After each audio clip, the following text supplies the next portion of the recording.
The desert night was still burning with the smoke of gunfire when Coda, a lone warrior of the plains, saw a woman stumble into the canyon, blood staining her torn dress.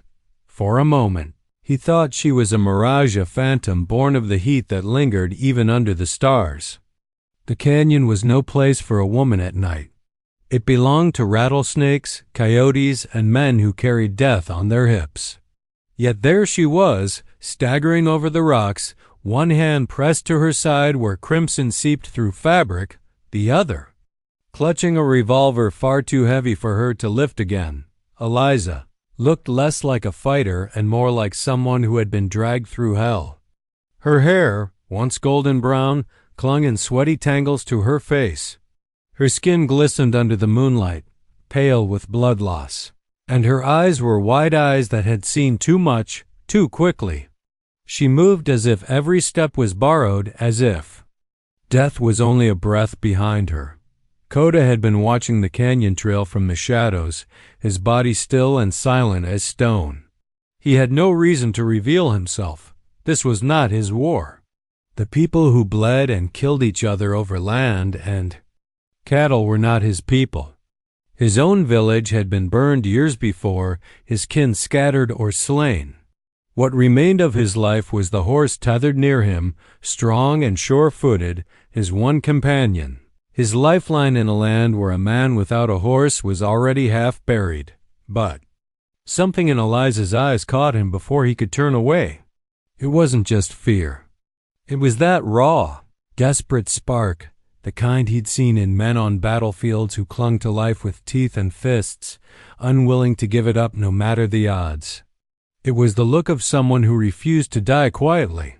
She stumbled then, her knees striking the dirt with a sound that echoed through the canyon. The revolver slipped from her fingers. A low, broken gasp left her lips. She wouldn't rise again without help. Coda stepped out of the shadows. His moccasins crunched softly against the grit as he moved toward her. She tried to lift her head, to focus on the dark figure approaching, but her body betrayed her. All she could manage was a whispered word, lost to the wind. Coda crouched beside her. Her wound was bad too deep for the desert night to forgive. The bullet had torn her side, and though someone had tied a strip of cloth around it, the bleeding had not stopped. Her pulse fluttered beneath her skin, unsteady and weak. He knew the truth. Without a horse, without speed, she would not live. To see the sunrise, and he knew what it would mean to give her his Dot, his horse, a dark bay gelding with scars from old battles, was more than an animal. It was survival. On its back, Coda could hunt, travel, and fight. On its back, he had crossed rivers and escaped soldiers. To give it away was to place his own death warrant in the hands of fate. And yet, he looked at her again. She was not his kin, not his responsibility, but in her half-open eyes he saw something that dug deeper than bloodlines or tribes. He saw someone abandoned by the world, someone the desert had nearly claimed, and someone whose life, for reasons he could not name, mattered in this moment. He stood, untied the reins, and brought the horse to her side. With a strength born of necessity, he lifted her into the saddle, her body slumping forward against the animal's neck. She tried to speak, her lips trembling with gratitude or protest, but no sound came. Coda slapped the reins hard. The horse bolted into the night, carrying her away toward the faint glow of a town somewhere beyond the ridge, toward a chance at life she would never find here. And just like that, Coda was left standing alone in the canyon, the echo of hooves fading into silence. The desert pressed in around him, vast and merciless. Without a horse, he was a man stripped bare before the land. He could not outrun hunger, nor could he fight the guns of men who prowled these trails. A warrior without his horse was like a shadow without the sun destined to vanish. But he did not regret it. Not yet. Coda lifted his eyes to the horizon where the horse had carried her. Somewhere out there, Alizah clung to life. carried by the only gift he had left to give. The night was long, the stars cold, and Koda's stomach twisted with the knowledge of what he had done. Still, he whispered to the wind, a prayer spoken. In his mother's tongue, let her live. Let one good thing come of this broken land. And then he turned toward the darkness alone. Koda stood alone in the canyon dust, watching the shadow of his horse disappear into the night, carrying the wounded woman farther and farther from his reach. The echo of hooves lingered like thunder in his ears, then faded into silence until the desert swallowed it whole. The air grew heavy around him. A man without a horse in the west was a man already halfway buried. The truth sank deep in his chest. He had given away not just an animal, but his weapon, his livelihood, his freedom. His horse was his hunt, his food, his escape from enemies, his fire in the winter and his shield in the heat. Without it, he was naked before the land, a lone figure on 2 feet in a country meant for 4, and yet he felt no regret. Not yet. The image of the woman's eyes, pale, glassy, filled with both pain and fire, burned in him. He had seen warriors broken by bullets and arrows, men who welcomed death with grim acceptance.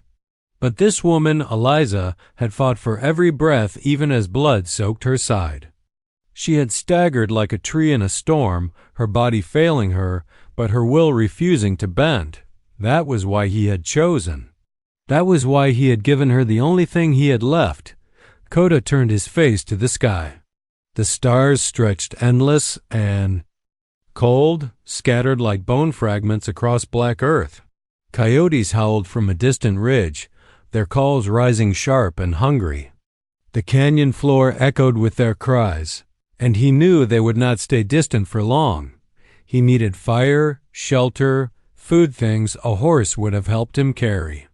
Now he had only what was strapped to his back, a knife with a chipped edge, a water skin already near empty, and a pouch of dried cornmeal.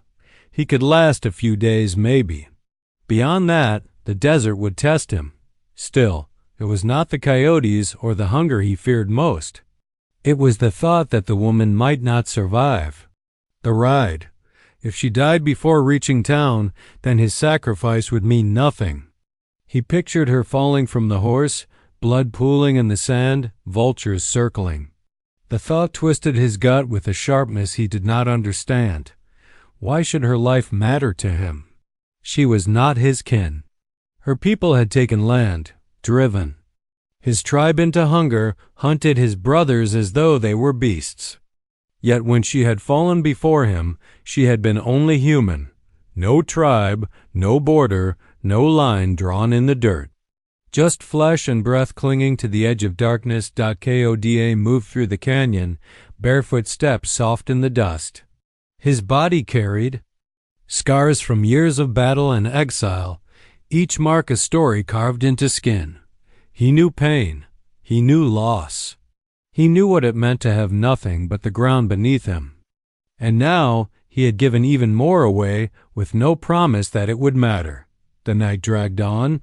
Coyotes edged closer, their eyes glowing faintly in the dark, watching him with patience.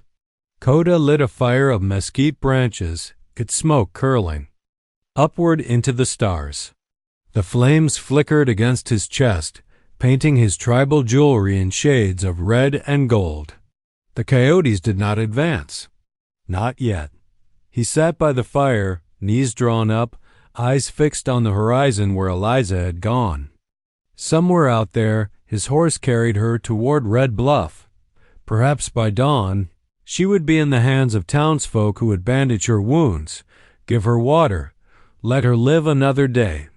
Or perhaps she would already be gone, her last breath spilled into the wind. Koda closed his eyes and whispered in his mother's tongue, words he had not spoken in years. Great Spirit, guide the horse. Let her find life where I will not. The fire popped and cracked, showering sparks into the black sky. For the first time in many winters, Koda felt something stir inside him. Not hope, not yet, but a strange, Pull, a thread tied between his soul and hers. He had given away his survival, and in doing so, tied himself to her fate. The desert was merciless, but so was destiny. Coda would walk on foot, face hunger and thirst, face the teeth of wolves and the barrels of rifles. But somewhere in the dark, a wounded woman rode on the strength of his only horse, and if she lived, then maybe his sacrifice would not be for nothing. By the time Alizah reached Red Bluff, the first hints of dawn were softening the horizon with streaks of orange and pink, painting the town in a deceptive calm. But nothing about her arrival was calm. She stumbled into the main street, her dress torn, blood soaking through the fabric, her hair matted and streaked with dirt. Dust clung to her skin like a second wound. The townsfolk froze. Morning chores stopped mid-motion. Horses in corrals whinnied nervously, and a dog barked somewhere down an alley. Mothers clutched children closer, while men leaned instinctively toward the holsters at their hips. Rumors spread faster than wildfire. A woman bleeding through the desert could only mean one thing: trouble. Yet it was not only the blood that drew their attention.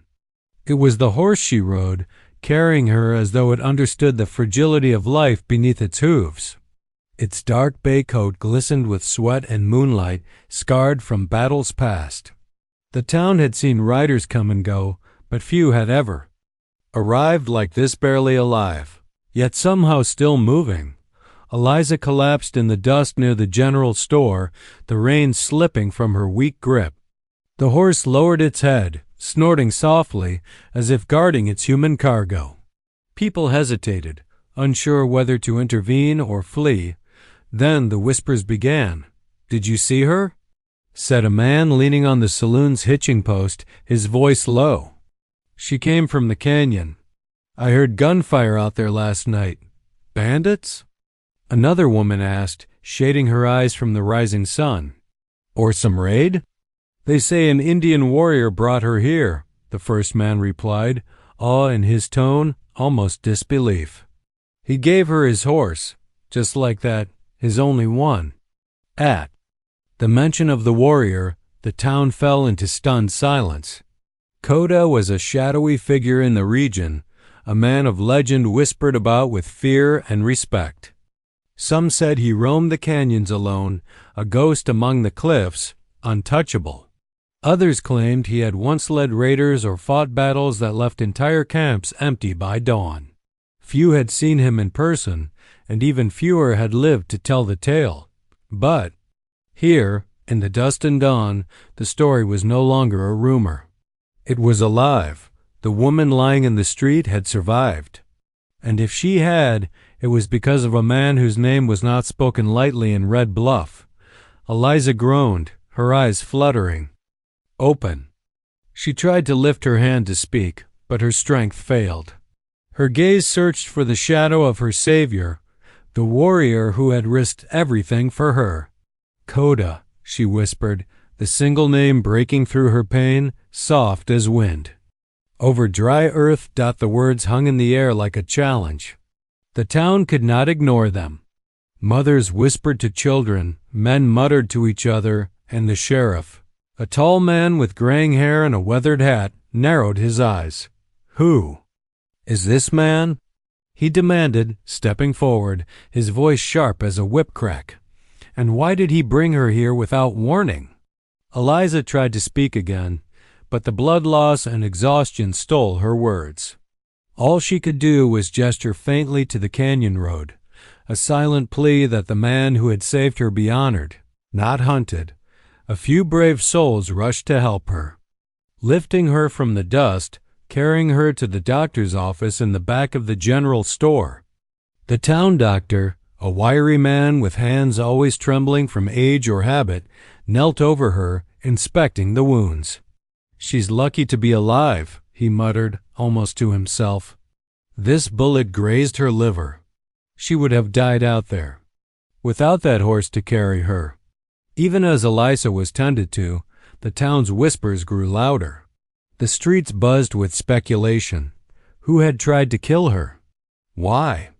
And most of all, what kind of man would give away his only horse for someone he barely knew? By the time the sun lifted fully over the rooftops, painting the streets in bright gold, the town had reached a quiet consensus. Something extraordinary had happened. The legend of the warrior was no longer a shadow story told around campfires. It was here tangible, a debt of mercy paid in the form of a single horse. Alizah lay on the cot in the doctor's office, her eyes half closed, listening to the murmur of voices outside. Somewhere in the canyon, Coda's figure had vanished into the desert, but in Red Bluff, his name had taken root. And for the first time, a town that thrived on caution, suspicion, and survival felt the stirrings of awe. She whispered again, her voice barely audible, "Coda." And the townspeople outside heard it, as if carried by the wind. The canyon was quiet once more, but the desert had changed.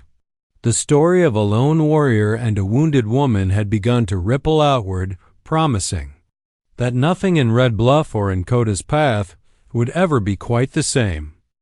Alizah woke to the smell of antiseptic and the faint sweetness of herbal salves, her body aching in a way that reminded her she had survived, though barely. The doctor had done what he could with the tools at hand, a needle, thread, and a steady hand despite trembling fingers. Her side throbbed painfully, but it was no longer an open wound. The room was dimly lit. Sunlight filtered through wooden slats in the walls of the back room of the general store. She blinked against the light, trying to focus, and realized her hands were tied gently with cloth to steady them. Someone had cleaned the blood from her hair, but strands still clung to her face. "Where is he?" she croaked, her voice hoarse. "The warrior." The sheriff, tall and lean with a gray-streaked hat, stood in the doorway, arms crossed. "He didn't follow?" she asked, panic lacing her words. "Not that we saw," the sheriff replied, his eyes narrowing. "A man like that doesn't linger. He helps and disappears. Folks around here don't take kindly to strangers who intervene." Alizah tried to sit up, but the ache in her side reminded her how weak she had become. She looked out the window toward the canyon that led to Red Bluff, imagining him riding through the dawn, silent, untouchable, carrying the weight of a stranger's life.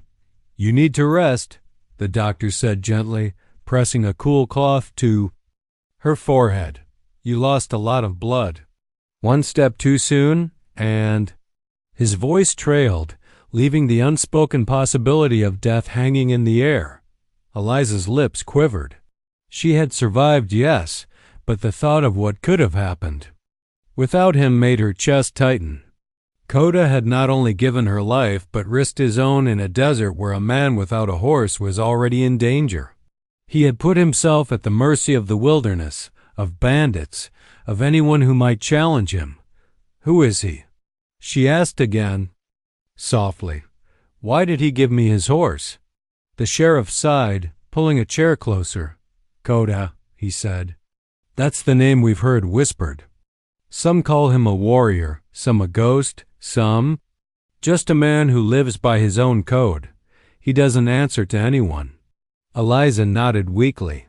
Her memory of him was vivid, the power in his chest, the calm in his eyes, the way he moved like the wind had trained him. She could see him still, bronzed skin gleaming in moonlight, long black hair streaming behind him, tribal jewelry clinking softly with every motion. The townsfolk had begun to trickle in, drawn by the story of her survival. Some were curious, some fearful, and others plainly judgmental. "Who is this woman he saved?" they asked in low tones. "Why does a warrior risk himself for her?" Alizah wanted to scream the truth, but her voice was weak. She could only gesture to the canyon, whispering, "He saved me." "That's all that matters." The doctor shook his head. "Red Bluff isn't kind to strangers, especially ones with names that carry stories and legends. You're lucky he left you alive." "But I owe him," Alizah said, her eyes filling with tears she didn't have the strength to wipe. He gave everything he had to save me. His horse, his life. I don't even know him, and yet—" Her words trailed into silence. She closed her eyes, letting herself remember every detail. The way he had appeared from the shadows, silent and unyielding. The strength in his arms as he lifted her onto the horse. The calm certainty in his eyes that her life mattered, even if his own survival was at risk. Outside, the town buzzed with whispers, their curiosity sharpening into something heavier: anticipation, fear, awe. Red Bluff had seen hardship and violence, but a story like this, of mercy and courage in the dead of night, had not touched the town in generations. Alizah's pulse steadied, but her heart raced with the knowledge of what had been given to her. She was alive because of a man who did not have to care, a man who carried no obligation but chose to act anyway. And somewhere out there, Coda rode through the canyon, alone, silent, leaving only dust and legend in his wake, for the first time. Alizah realized she was not just a survivor, she was the bearer of a truth that the town would soon learn, one that carried the weight of honor, sacrifice, and a debt of life that she could never repay. At dawn, Red Bluff stirred with the usual clamor of the town wagons rattling over dirt streets, chickens squawking in the pens, and the faint smell of fresh bread drifting from the baker's oven. But something unusual drew every eye to the ridge above the town, a lone figure descending the dusty slope. Coda emerged from the shadows of the canyon, his bare feet leaving faint impressions in the loose dirt. The townsfolk froze mid-motion. They had heard the whispers, seen the woman arrive, and now the man who had saved her walked among them. His bronzed, shirtless chest glistened with morning dew, muscles taut from years of survival and battle, long black hair cascading down. His back and tribal jewelry of turquoise, bone, and leather jingling softly with each movement. He carried no weapon, only a quiet confidence that radiated like heat from the desert itself. The sheriff's hand hovered near his holster, wary. Men in the street shifted nervously, unsure whether to draw their rifles or bow in deference. Coda's reputation had preceded him. Tales of a lone warrior roaming the canyons, untouchable and fierce, had made their way into every corner of Red Bluff. Some said he had slain raiders with nothing but his hands. Others whispered that he had saved entire villages from fire and blood. Now they were about to see the truth for themselves. Coda walked straight into the town square, his gaze never leaving Alizah, who had been carried to the edge of the street by two men. She looked up at him, her pale face illuminated by the rising sun, eyes wide with a mix of fear, relief, and awe. She had survived the desert and bandits only because of him, and the sight of him returning unarmed, unannounced yet imposing stirred something deep inside her. Is she alive? Coda asked in a low, steady voice, his words carrying across the square like a challenge to anyone who doubted him. The sound of his voice silenced the town. Not a single horse neighed, not a wagon creaked. Even the wind seemed to pause, bending. To hear him, she is, the sheriff replied cautiously, stepping forward. Thanks to you or the horse you gave her. Coda's expression did not change. He had not come seeking thanks, nor had he come for recognition. He had come for her, to ensure that the woman who had clung to life on his horse had survived. His eyes scanned the faces around him, assessing threat and intent, measuring the danger that lingered even in this small town. The crowd murmured nervously. Mothers pulled children closer, and men shifted, unsure of how to treat the warrior who had appeared as suddenly as a desert storm. Some whispered his name, some questioned his motives, and others simply watched, mesmerized by the figure who carried so much presence without a weapon. Alizah's voice broke the silence. He saved me, she said, her words ringing clear despite her weakness. None of you would have seen me live if not for him. Her declaration, frail yet determined, seemed to carry a power of its own, silencing skeptics and halting suspicion. In its tracks, the sheriff nodded slowly, recognizing both the truth in her words and the danger of misunderstanding the man standing before them. "A man like that doesn't arrive without reason," he muttered.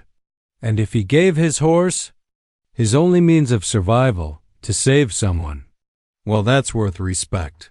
Coda did not speak again. He stepped closer to Alizah, glancing briefly at the doctor who had stitched her wounds, then at the townsfolk who gawked and whispered. His presence demanded acknowledgment without demand, reverence without ceremony. The town understood without being told that this man had given more than any of them could ever repay. Alizah managed a weak smile, her eyes shining with gratitude. She reached out as if to touch him, to tell him what words could not contain. Coda, silent as always, allowed her gaze to meet his. There was no need for speeches. The act of survival, the bond forged in desert danger, said everything God as Coda turned and walked toward the edge of the square. The town slowly exhaled. Red Bluff had witnessed something extraordinary. A man who gave away his only horse, risked everything for a stranger, and returned unarmed not to claim reward, but to ensure life itself had been preserved. The legend of Coda, the lone warrior of the canyon, grew that day. And Alizah, alive and breathing because of him, became the living testament to the mercy and courage of a man who walked among myths, yet existed in flesh, blood, and bone. For the first time, Red Bluff felt the weight of what true sacrifice looked like, and no one would ever forget it. The town of Red Bluff had not yet settled from Coda's arrival when the truth of his sacrifice began to ripple through the streets. Whispers carried from one wooden building to the next, voices hushed yet insistent. A man who had given his only horse to save a woman's life without demand, without expectation, was a man whose actions could not be ignored. Alizah stood in the middle of the street, her pale hands clutching the folds of her blood-stained dress. She had been patched, bandaged, and tended to, yet the weight of what had happened was still heavy on her shoulders. Her eyes searched the townsfolk as though pleading with them to understand. Coda had risked everything for her. She took a deep, shuddering breath and then spoke, her voice carrying over the quiet murmurs of the street. "This man saved my life. None of you would have seen me alive if not for him." The town froze. Mothers pulled children closer. Men shifted uneasily, instinctively checking their holsters. Even the sheriff's hand lingered at his belt, uncertain. In Red Bluff, the rules were simple. Survival came first, suspicion second, and mercy was rarer than rain. And yet here stood a woman declaring the truth of an act that challenged everything the town thought it knew about honor, courage, and human decency. One by one, the townsfolk stepped forward, curiosity and awe battling the ingrained caution of frontier life. A blacksmith leaned against his workbench, arms crossed. "He gave his horse? Just like that?" he muttered. "That's something you don't see every day." A farmer's wife, her face lined with years of toil, nodded slowly. "A man who would give what he has, that's not just brave. That's rare." Alizah's gaze shifted toward Coda, standing a few paces away, shirtless, muscular, and bronzed from years of life under the sun, long black hair framing his stern, calm face, adorned with tribal jewelry of turquoise, bone, and leather. He did not smile, he did not bow. He simply watched, silent and unyielding, like the desert itself had taken human form. Her voice trembled as she continued, "I owe him everything. My life, my chance to see tomorrow. I cannot repay him in coin or land or words, but I can stand here and tell the truth. He did not act for reward. He acted because he believed in life. That is what we must honor." The sheriff finally spoke, his voice steady but heavy with caution. A man like that, you don't just dismiss him. He didn't come for vengeance, and he didn't demand gratitude. He gave what no one else would. That alone deserves recognition. Others nodded, slowly setting aside the suspicion that had dominated frontier life for generations. One by one, men and women brought forward bread, water, blankets, simple gestures, yet monumental in their symbolism. The townsfolk were offering not just comfort to Alizah, but respect to the man who had risked his own survival for another.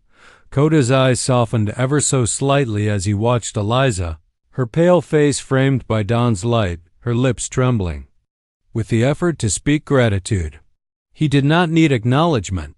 He did not need reward. But the bond forged that night in the desert between a woman clinging to life and a warrior who had no obligation to save her was a quiet, unbreakable tether. Alizah stepped forward, faltering slightly but standing tall. "Whatever I own, whatever life I have left," she said, her voice carrying through the silent street, "it is because of him. And I will not let anyone treat him as an enemy or a stranger. He is owed more than words can give." The townsfolk were silent for a heartbeat. Then murmurs of agreement rose and spread. One man offered a loaf of bread, another handed water. Even the sheriff's stern expression softened as he nodded. Coda did not bend to accept these offerings. He only allowed them to exist, silent witness to the respect and gratitude that filled the street.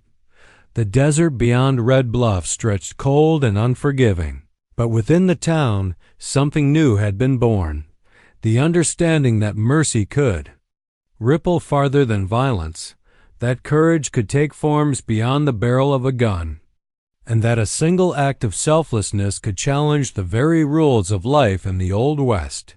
Coda's presence, silent yet commanding, reminded the town of a truth they had not often considered. Some debts could not be repaid with coin or favor. They were debts of the heart, owed forever, recognized by action and memory. Alizah's eyes met Coda's once more, and though no words passed between them, the unspoken understanding was enough.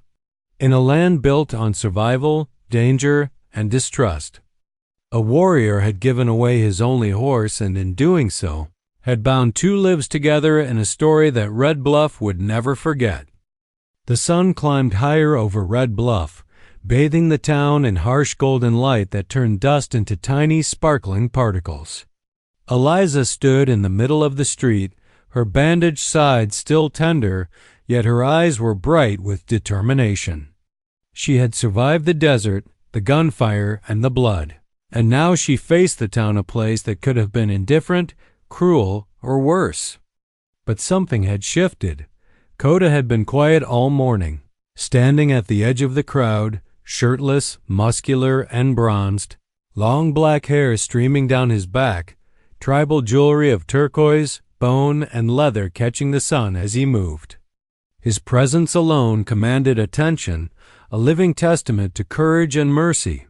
He did not speak, nor did he demand recognition, yet every eye was drawn to him, every whisper carried his name. Alizah took a deep breath, summoning the strength the desert had left her.